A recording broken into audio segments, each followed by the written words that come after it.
Let's get real, yeah. Keep it real. Let's get real, yeah. Keep it real. Let's get real, yeah. Keep it real. Keep it real. That's the deal. Let's get real, yeah. Keep it real. Let's get real, yeah. Keep it real. Let's get real, yeah. Keep it real. Okay, so it's been a while since we've done this. The last time we did this, I think I just got engaged. And today is our year anniversary of engagement. So happy engagement to Babe. The lovely Shirley Reyes. To Babe. Babe. Yeah. So we are now a year in, and we haven't since then. A lot has happened in the world since the last time the three of us have gotten together. Well, the world sort of stopped. It's the end times. It's the end times, exactly. The world sort of over. stopped since the last time we did this. Sports. Get your ammo. There's been no sports. People are dying, but not dying. We're getting a disease, but we don't know how you get the disease, but we do know how you get the disease, but then we don't know how you get the disease. No, we're dead. The state of Florida said, screw it. So it's doing work. I'm getting the virus. But this is the Let's Get Real podcast. Alvin Sanders, Conrad Cadet. What up, what up? Mike Lubitz. We are coming to you via video, and we will also, so we will have a YouTube channel. We are working on that. And we will still be in all the platforms. Conrad did a great job with Cadet Digital, setting us up with every single platform you find your podcast on. We are there. We're on Spotify, we're on SoundCloud, we're on iHeart Radio, we're on iTunes, we're on Google Play, we're on every single podcast platform. Everywhere that has a podcast. Let's Get Real podcast, and you can find us. So we're back in action. We'll be coming to you each and every week, and we will be covering a lot of different things on the Let's Get Real podcast. Since COVID-19 has been running rampant, and since the Black Lives Matter movement has been something that was near and dear to our hearts, and then we've been talking about since childhood, and finally the rest of the world, the rest of America at least, is catching up to it. We thought today we talk about forgiveness, because it's interesting. We're hearing a lot of people who previously were ignorant saying some things, and some were forgiving and some were not. And what we were talking about personally was, and what I was interested in with you guys, I'm the white guy, you guys are the people of color. That's the term that I guess is politically You're correct. white? I'm white. Did you know? Yeah, I'm white. Oh. I'm white. Hi, podcast. Oh man, forget this. We were talking about, because Drew Brees came out and said some things, and then Mike Gundy came out and said some things, and Mike Norvell of Florida State came out and said some things. Donald Trump has said some things. Roger Goodell has said some things. And some have been forgiven really quickly, and some were not. And I'm curious, they're not apologizing to me. They're talking, I guess, about you guys. When you see someone put their foot in their mouth, what's your first reaction? I'm curious, Alvin, and then Connor, what's your first reaction? And then what is the forgiveness quotient? Like, do you forgive? Do you hold a grudge? Do you forgive but never forget? It's so okay. So this is something I feel like is gonna hurt us or sink us, or it's gonna sink or float, right? Mm-hmm. If we start to look at everyone that has ever had a thought before today, right, and all of a sudden start chastising them for their thoughts 5, 10, 15 years ago, how do you expect people to move on? Like, are you telling me you were the same guy 5 years ago? You know what I mean? And not for nothing, but I don't want to talk to you if you are. No, you know what I'm saying? Like, if you're not at all, and your thought isn't changing, my thought changes by the minute. Yeah. You know, and so for me, it's like, especially the Drew Brees situation. One, I'd say there's tiers to this. You judge the body of work. Can you name another guy that has done his community, which is a black community where he's from, right? Mm-hmm. It's a mix. It's a diverse community, but New Orleans is a predominantly black and minority, right? It's a big, good mix of people, right? So with all he's done, are you telling me that his misinterpretation of what a lot of people who got offended about the flag kneeling doesn't make sense, really, when you think about it? Like, at an initial glance, do I fault him for initially saying, No, I don't. I don't condone disrespecting the flag. Of course he doesn't. No one does. No one does, yeah. No one does. No one's disrespecting the flag. That wasn't the point. But once you start to understand the message, and once you start to understand, oh, okay, I got it. And I think that's what you saw with him too. Like once his community around him said, no, bro, you got to step back and listen, because you're not listening. You're listening with someone else's ears, and you're not listening through our ears. Mm-hmm. Now you can see, all right, I feel that pain. You know what I'm saying? I feel that hurt. And then he went and recanted his statement, or he corrected himself. But I thought the biggest thing that was overlooked, and really what we should be looking at, what did he say to Donald Trump? Did you see his message to Donald Trump? He stood up. He stood up for me. Nobody ever does that. Nobody ever does that. His own cabinet won't stand up, right? They're scared. They walk with their tail between their legs. And so I'm like, all right, if his public statement, his look, I apologize, and also F you Trump, siding with you, we need racial reform, pipe, you know what I'm saying? For me, that's bigger. That's bigger than an apology. Showing true colors in front of everybody. And so for me, he took out, it don't matter what happens. We might have to have 5 of our uncles surround him, you know what I'm saying, at the cookout and protect him. But he's coming to the cookout. Yeah, he's good. He's good in my book.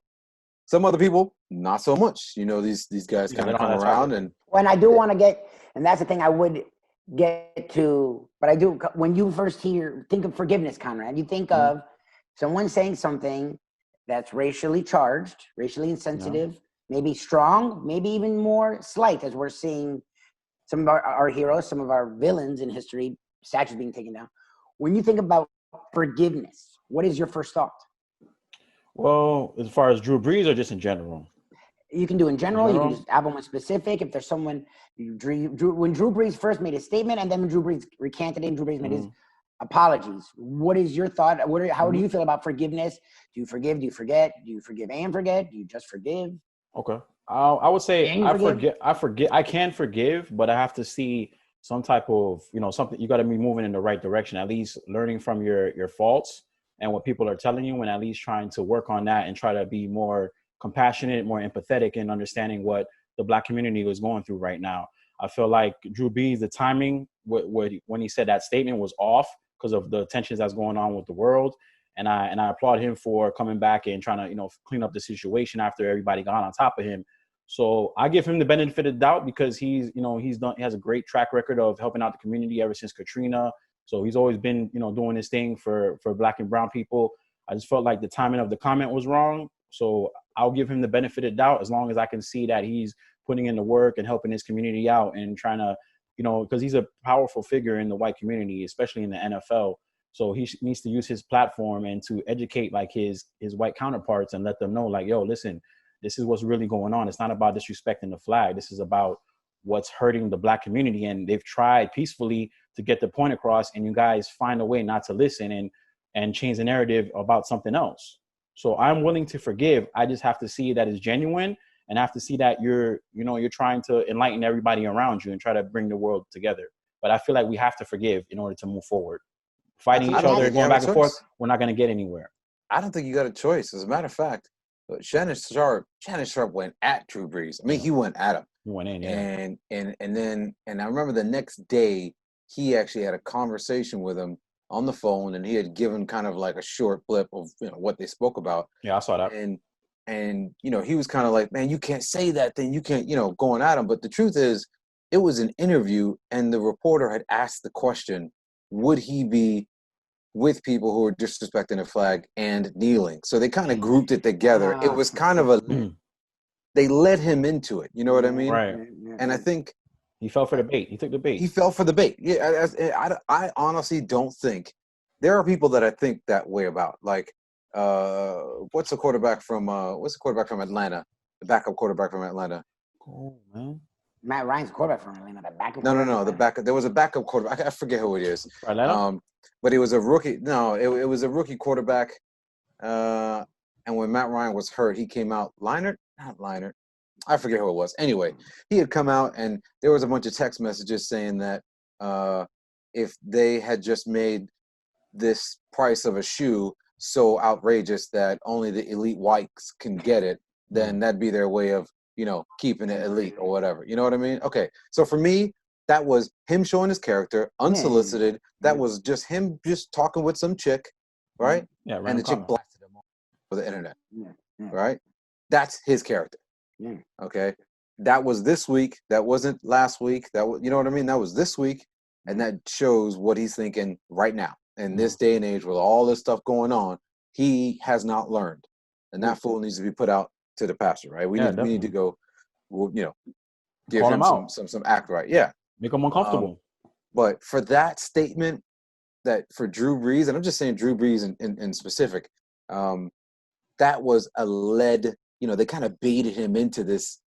Hey, by the way, what do you think about kneeling? Ha ha ha! Gotcha, bitch. You know what I mean? And then they kind of ran all over him. But I think, as far as healing goes, you don't have a choice but to accept as many as you can, right? And try to show people, look, it's not this idea you think that we're so aggressive and we're so mad. If you talk to if you go around to a group of white people separate and say, what are your thoughts about when you hear BLM, when you hear, Black Lives Matter, and when you hear that notion, you think that they think we're being aggressive. You think that they think that we're the ones getting ready to do damage, right? There's protests going on, but they're thinking violence. But really, for 400 years, you guys have been the one giving out the violence. You guys have been the one doing the killing. Where do we learn looting from? Where did Black people learn looting from? You know what I mean? It's a misappropriation of what people see, and so you can tell now we're living in two different realities. Worlds, we are, and we're all here together, but the way you see the world and the way I see the world is totally different. You know what I mean? And for anyone to be on the same page, it's going to take a whole lot of listening, man. It's going to take a whole lot of listening because sight, it's not there. You don't see it. You know what I mean? And so I think no matter what's going to happen, you're going to have healing, and there's going to have to be some kind of, all right, I know you did us wrong, and I know you didn't get us before, but hopefully you get us now. Roger Goodell, he's won. Yes, I know he's only doing it because his pocket's hurting. I know. I know that he's only saying that the NFL was wrong because he knows that his NFL is 80% black. Great, I got it. But at the same time, there's nothing else you can do but say, all right, now show me what you're about. You said you were wrong for not listening. Now show us what you're about. Show and prove. That's it. And that's the thing to me, that we're in this, and people will say it's the last 3 years. I don't know how long it goes back, because Republicans, Democrats have been divided for a while, but the divisiveness we're in today is unparalleled. Another level now. People don't want to talk about the gray, and I'm sorry, life isn't the black and the white. Life is actually in the gray, and to me, it comes down to what is you guys brought up the term track record. That's what it comes down to me entirely. Drew Brees, it made me take a step back, because I'm like, I know this dude's in New Orleans, a heavily black community. He's beloved there, and their football fans, there's a lot of black people there. They're football fans. He's beloved. He's done great things in the communities and great things for the school system. He was a part of getting convicts, ex-felons, their vote, and that's a high grouping of African Americans. And he knew that, and he was at the forefront of that. Okay, what is the point of this? Before I jumped all over him, I wasn't a fan of his comments, but he apologized quickly. He then, when Donald Trump tried to say, no, don't apologize, he stood up to the president. And again, no one ever does. And then on top of that, if you look at his track record, it's impeccable. He doesn't have anything. It's not dotted. It's pristine. Crystal clean, yeah. So to me, it's like, okay, it was natural for me. It's easier for me. The problem is when it comes to Mike Gundy, where the dude, it took him a really long time to say anything, the coach of Oklahoma State. Out of nowhere, the statement he made was super generic. He didn't mention it was red. He didn't mention Black Lives Matter. He didn't mention anything. Then on top of that, and he's had issues with students in the past. And then on top of that, Chuba Hubbard, his star returning running back, had to come out and call him out. And then even then, his apology was lame. And then it took they did like a third video where he looks like it's a ransom note. Like it looks like they're forcing him to make the apology. Like to me, that you better read this right now, son. You better read it right now, son. I'm telling you, I'll go back to Canada. I am not playing. I came back as a senior. I don't got to play. I'm a first round pick. So it was to me, it's like okay. That's the thing. The track record matters, you know. So for me, and also there's this: if you're ignorant, we're all ignorant. People, the word ignorant has a bad connotation. We're all ignorant. Ignorance isn't a problem. The problem is blissful ignorance. Okay, if you're ignorant because you don't know but you want to learn, which is what Drew Brees seemed to do, there's a difference. That's fine. When you're the president and you're ignorant, and you've been the president for 3.5 years, and you don't want to learn, people keep trying to tell you things and keep trying to help you, and you keep saying the KKK has fine people. No one's saying there aren't people that have crossed paths with the KKK that may have been fine. But if you're in the KKK wanting to kill black people and Jews, it's a hate group. You're not fine. Sorry, and it's okay. You can say that unequivocally. To me, that's blissful ignorance. You're ignorant on purpose. It's you know, it's funny because you had such a long time of accepted racism and such a long period where racism is and was a center stone of the country. Yeah. Even the idea that it's okay to hate a couple black guys. You know, I only like you know. You guys realize the civil rights movement was like what 60 years ago? Well, that's what I'm saying. Like they were still integrating South Florida in the 70s. There's still people who are still alive who still think that way, and that are passing that ideology down to their kids and their grandkids and so on and so on. So until those people are, you know, gone, it's still going to continue to keep that ideology going, you know, keep that way of thinking going. Yeah, it's definitely when I started to see like some of the things, like I just saw a movie the other night. What was it? Did you see Just Mercy? I've heard of it. I want to see that. It looks really good. Who's in that one? It was this is the one with Jamie Foxx and Michael B. Jordan. I put those two names together. Michael B. Jordan and Jamie Foxx. Michael J. Fox in a very strong black movie. I might really want to see that movie. Good for him. Don't do blackface. I know he's still in the movies. It was. I didn't want to see it honestly because it was coming off of Black Panther, and I just didn't want to see Michael B. Jordan in like that kind of role. But I wasn't ready for it, man. It was such a dope movie. It was so cool. I was moved to find out it was a true story, like, or it's based on a couple of stories that were together that I guess the writer couldn't be specific about. But those kind of cases where people were getting arrested just for being black, like, I know you did it. That was one of the guys got arrested, and actually I think it was Cube's son.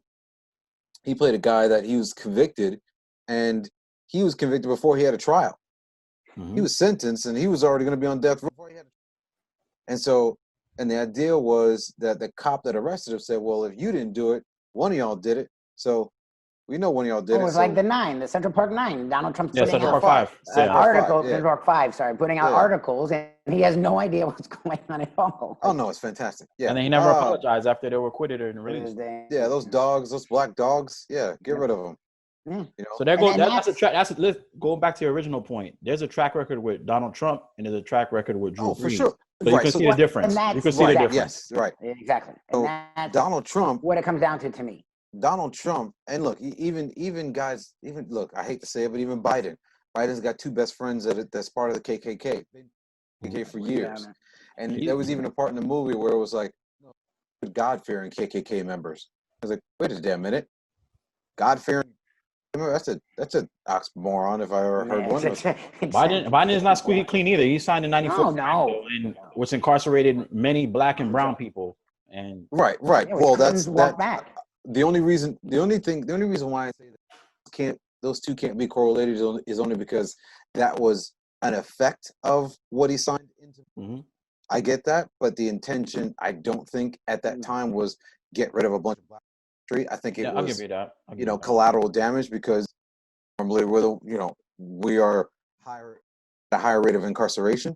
So that happens, especially in neighborhoods, which again, that happens. There's a ton of those. So I've heard that argument before, and I don't necessarily disagree with it. I find it hard to blame something after they already put something in place. Like hindsight's 2020. Mm-hmm. You know, yeah, you can say that happened and it's his fault, but was that the intention? I don't know if you can grade intention. Look, and it's the one thing that I try to tell people: no politician's perfect. You're not going to get a perfect politician. Yeah, of course not. Trump, Biden, Clinton, who I loved, has been proven to not be perfect. Obama had issues. They all have issues. It's finding the politician that you can stand. Has less issues. But forgiveness is something that we've seen some people get quickly and some people don't get. Going forward, the world is a very interesting place, and we're going to touch on as much topics as we can each and every week. We're going to talk about the Black Lives Matter movement as a whole. We're going to talk about the prison system. We're going to talk about the school system in the middle of COVID, which has been another disaster. You guys are parents. My sister's a teacher.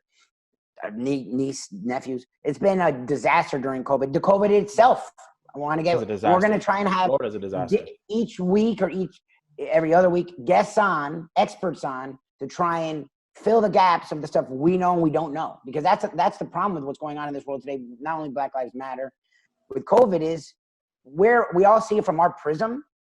You can't see it from everyone's prism, you know, and there are people who are more objective and are more schooled in a lot of these topics than we are. So we're going to converse about it, and we're going to bring on some experts to actually try and fill in the gap to the stuff that we aren't as educated by. Right. Or we just don't know about it. We just don't know about it. And not as knowledgeable. So again, this is the Let's Get Real podcast. We are back in action. So for those of you who missed us, thank you for having us back. And if you didn't miss us, well, screw you. You're going to miss us Kiss now. my head. We're back. If you want to get in touch with Conrad Cadet, we are on every platform because of the one and only Cadet Digital. If you have digital needs, website built, social media, reputation management, SEO, Cadet Digital will take care of you. Conrad, how can they find you? Cadet Digital, just you personally. Yeah, if you want to solicit my services, you can go ahead and send me an email at info@cadetdigital.com, and I'll be more than happy to, consult you on your web endeavors.